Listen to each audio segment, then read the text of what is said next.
박태민의 테마 분석 5번째 시간입니다. 또 우리 유료 회원님들을 위한 시간이기도 합니다.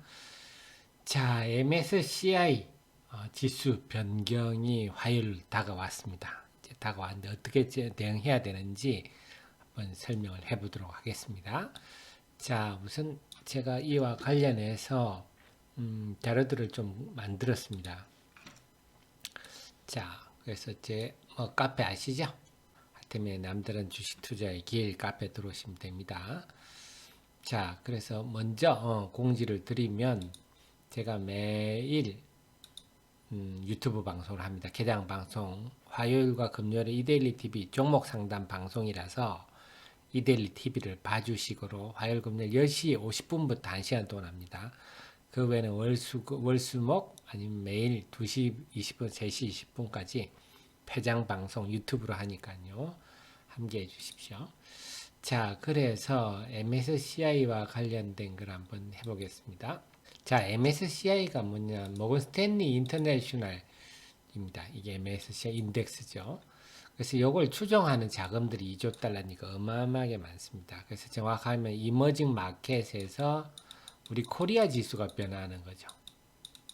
그래서 지금 우리가 중국에 사우디에 치여가지고 자꾸 비중이 줄어들고 있다 하는 거고, 자 조금 키워볼까요? 네. 그래서 지금 올해 3번 변경이 이루어졌습니다. 지난 5월 28일 날.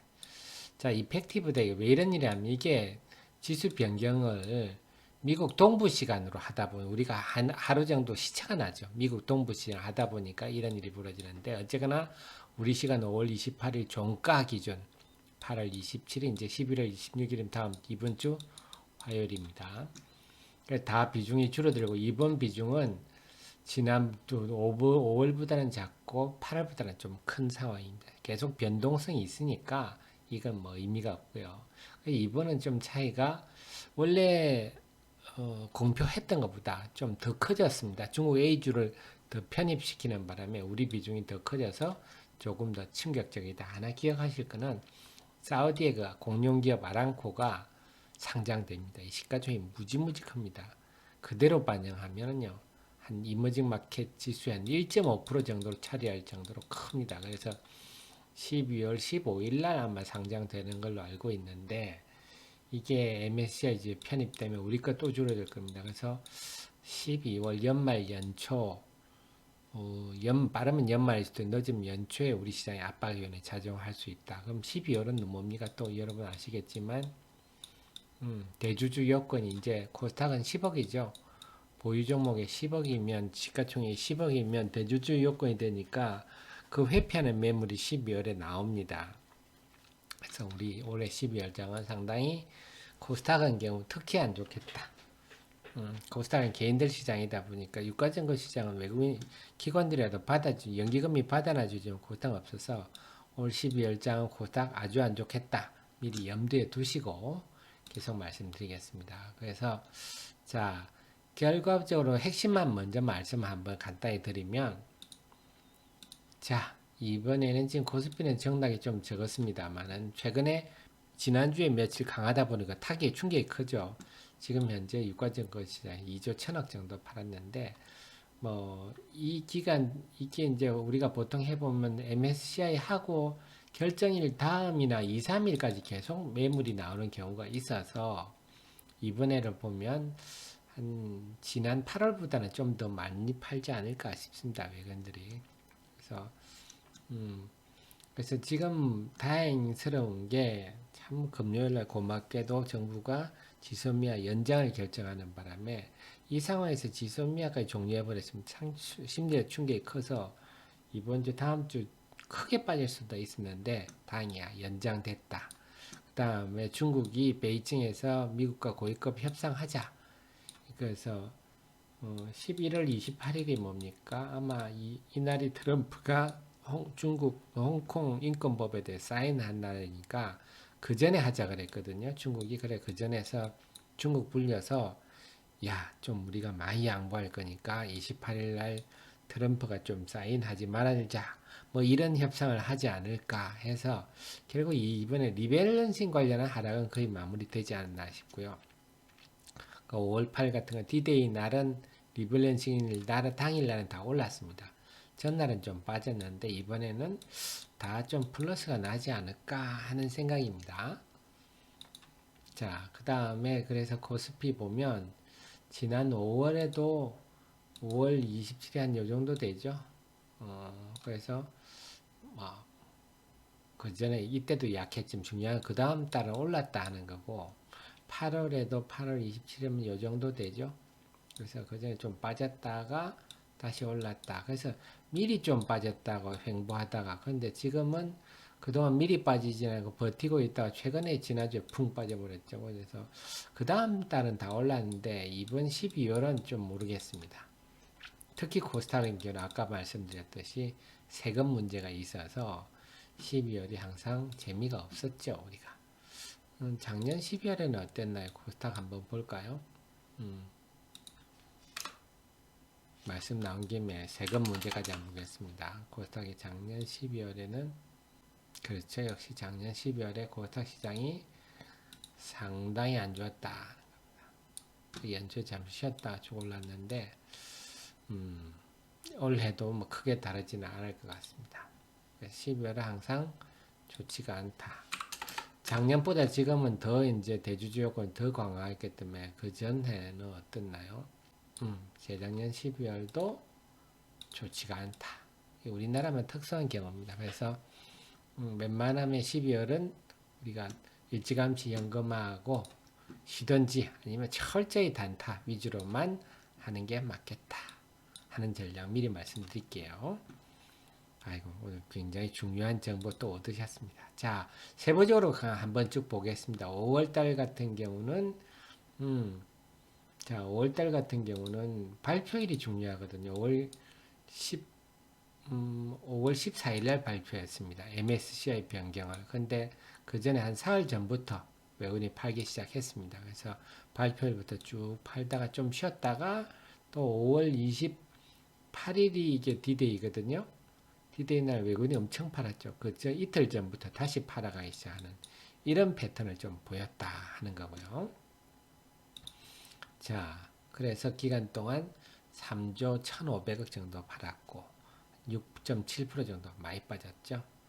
그래서 특히 변경일과 관련해서는 당일날은 연기금이 엄청 사줬습니다. 그래서 그날 기간 외국인마다 팔았는데 5월 같은 그 다음날 오히려 또 외국인이 또 나왔어요. 그래서 외국인이 기준 비중 조정일도 조정일이지만 그 다음날도 비중 조정하더라 하는 겁니다. 그래서 그날 딱 끝나는 게 아니고 그 다음날 그래서 그 다음날 오히려 더 많이 빠졌습니다.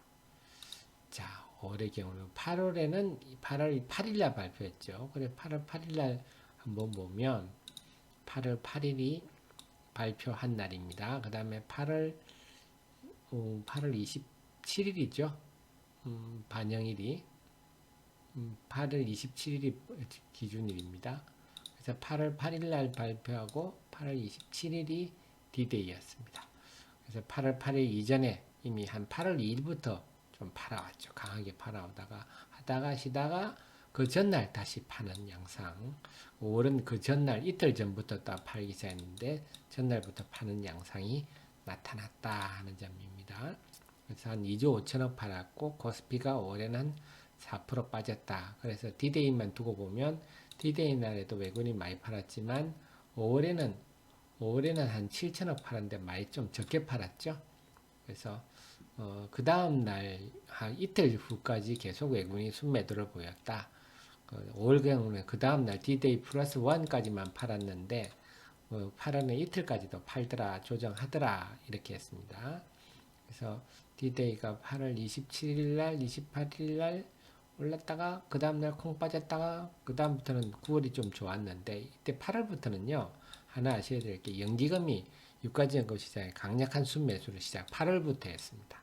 5월에는 사실 외국인들 유가지연금 시장 연기금이 매매를 별로 안 했는데 8월부터는 그래서 상승 배경에는 연기금의 매수가 강하게 작용했다 하는 겁니다. 자, 이제 이번에 11월 26일인데 11월 8일 날 발표했죠. 자, 11월 8일 날 발표를 했고 11월 26일이 내일 모레입니다만 전날부터 외국인이 팔아오더라. 근데 이번에는 이전보다는 더 야무지게 팔죠. 지금 12일 연속 순매도를 하고 있습니다. 그리고 그 전에는 보면 좀 디데이 전에는 약간 주춤했는데 오히려 지금 20일부터 오히려 더 많이 파는 그런 양상이 나타나서 우리 깜짝 놀랐죠. 그래서 이번 주 수목금이 굉장히 낙폭이 커서 심리적 충격은 지금 더 큰데 다행히 지소미아가 돼서 연장이 돼서 다행입니다. 그래서 이번에 지금까지는 2조 1천억 파는데 좀 더 판다고 보면 한 2조 5천억까지 팔지 않나 싶습니다. 그래서 과거 동향을 보면 발표일 3, 4일 전 적어도 전날부터는 순매도 강했다. 우린 지금 한 5일 전부터 이번에 강하죠. 그리고 이틀 전부터 순매도가 더 강해졌다. 이틀 전이 금요일인데 자 이틀 그 다음에 하루 비중 조정이 지나고 하루 이틀 이후까지 더 됐다 한다면 다음 주 후반까지는 과거의 경을 보면 순매도가 계속되면서 별 재미가 없을 건데 다만 여기 변수가 지금 지소미아가 등장했고 무역 협상이 등장해서 이건 플러스 요인이거든요. 그래서 이번에 좀 상대적으로 낫지 않느냐 싶은데 이거와 관련해서 다음 주 목요일 11월 28일 홍콩 인권법의 서명 문제가 또 중요한 이슈가 될 것 같다. 그래서 이번에는 외국인들이 지금 최근 3일 동안 엄청 팔았습니다. 그죠? 그래서 이 부분이 좀 긍정적으로 작용하지 않겠느냐 하고 기대는 하는데 지켜볼 일입니다. 자, 그리고 종목별로 그래서 거의 압박은 끝났다고 보면 종목별로 보면요. 코리아 지수 이번에 변경하는 게 코리아 지수에 보면 KMW가 편입됐는데 KMW가 지금까지는 전혀 주가에 반영이 안 됐죠. 정말 KMW 불쌍한 주식입니다. 자, KMW가 오히려 더 흘러다니는 모습이고 KMW 최근 동향도 한번 볼까요? 수급 동향도 보면 아직은 KMW는 전혀 지금 이 편입에 따른 득을 전혀 보지 못하는 모습입니다. 외국인이 특별히 상하지도 않고 있어서 그렇다면 제가 볼 때는 KMW는 제 개인적으로 6만원 이하는 저평가라고 보는데 지금 수급이 워낙 기울고 지금 재료가 워낙 안 좋아 분위기 안 좋아서 근데 만약에 좀 더 떨어지면 한번 반등은 나올 것 같아요. 좀 더 떨어지면 한 10% 이상짜리 반등은 한번 외국인 매수와 함께 나올 수도 있지 않겠느냐. 편입주 중에서 워낙 들어올랐기 때문에 자, 그 다음에 다른 종목들 한번 보면 스탠다드 밑이 이제 스몰 캡이거든요. 스몰 캡인데 편줄이란 거 스탠다드에서 스몰 캡 내려가 버린 겁니다. 요거는 이제 매도세가 나오겠죠. 이쪽은 좀 힘들다 보고 이제 편입된 스몰 캡의 스탠다드로 올라왔다는 건데 요 종목들이 보면 대체로 지금 외국인 매수세가 뚜렷한 게 SFA 반도체, 에코마케팅, 넷패스, 와이솔, MC넥스, 종건당, 현대바이오, 국일제니까 요게 지금 외국인 매수 좀 많은데 기관 STA 반도체가 좀 주가 많이 올랐고 에코마케팅은 국내 기관이 파는 바람에 지금 요거는 중립, 넷패스도 국내 기관이 많이 팔죠. 이것도 중립. MC넥스는 최근에 좀 올랐죠 주가가. 자, 그래서 지금 업황등을 감안할 때 제가 볼 때 에코 마케팅, 에코 프로필, 테스 이런 게 지금 아직 분위기 안 불렀거든요. 이런 종목들이 좀 넷패스 와이소리 유망하다 하는 게 제 관점이고, 자, 그 종목들 한번 볼까요? 자, 에코 마케팅 같은 경우는 굉장히 좀 중기적으로 투자하는 분들한테는 좀 좋습니다.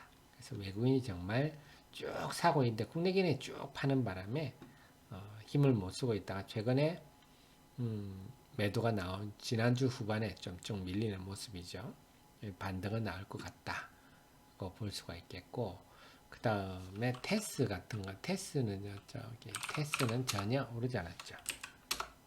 테스는 아직 좀 매수가 들어오다가 다시 해서 이쪽은 별로 외국인 득을 못 보고 있다. 국내 기관도 들쭉날쭉이다.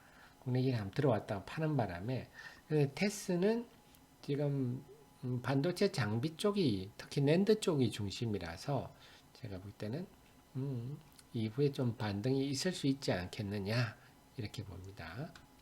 그 다음에 에코프로 BM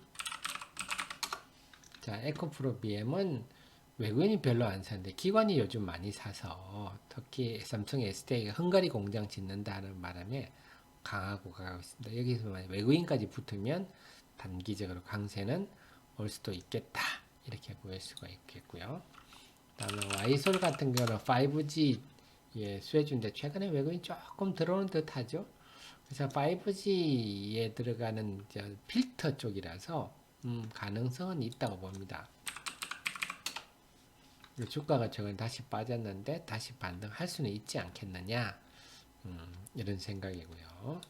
자, 그 다음 볼만하게 넷페이스가 참 실적은 좋은데 정말 기관들이 이렇게 넷페이스를 왜 이렇게 파는지 저도 좀 의아한데, 기관 순매도가 좀 잦아들면 올라갈 수 있지 않겠느냐. 그동안 외건축 산 것도 산 이유는 이런 이유다. 자, 그래서 전체적으로 제가 드린 말씀은 종목별로는 이런 종목이 좀 유리하겠구나는 얘기는 하지만 아까 말씀드렸던 대로 이번에 끝나더라도 MSCI하고 이런 것들이 넘어가더라 하더라도 12월은 사실은 우리 세금 문제, 대주주 회피 매물 때문에 아주 안 좋았다. 그걸 염두에 두셔서 올 12월 날은 철저히 단기 매매, 하루 이틀 단기 매매 종목별로 국한하시고 12월은 항상 안 좋았다. 올해는 더 안 좋을 거다. 왜? 대주주 여건이 더 강화됐기 때문에 더 안 좋을 거다 하는 걸 염두에 두고 꼭 12월 전략 짜셔야 되겠습니다. 고맙습니다.